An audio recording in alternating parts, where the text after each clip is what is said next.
টাকা না অনেক কষ্ট করে ইনকাম করতে হয়, বুঝেছিস? যারা আমার চর্চা নিয়ে পড়ে থাকিস, আজ আমি কী করে না কী করে খাই, কেমন কষ্ট করে দেখবি, সারাদিন রাস্তায় গাড়ি চালিয়ে দেখবি কেমন মজা লাগে, তারপর ভাববি, ঠিক আছে? তাই বলছি, আমার চর্চা বাদ দিয়ে নিজের চর্চায় তেল দে, দেখবি তোদেরই ভবিষ্যৎ ভালো হবে। আমার পেছনে যত পড়ে থাকি, আমার যত শত্রুতা করবি, তার 3 গুণ ক্ষতি তোদেরই হবে।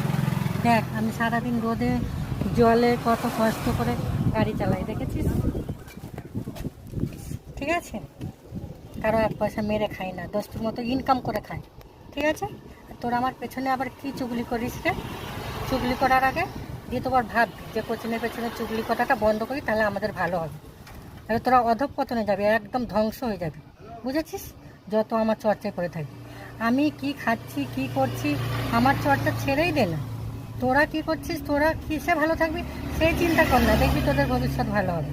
যত আমার উপরে হিংসা করবি, তত অধঃপতনে যাবে। আমি অনেক কষ্ট করে গাড়ি চালিয়ে সারাদিন সারা রাত খেটে না রোজগার করে খাই, বুঝেছিস? তাই আমার পেছন লাগা বন্ধ কর। দ্বিতীয়বার আর বলবো না, দ্বিতীয়বার ভগবান তোদের বিচার করবে।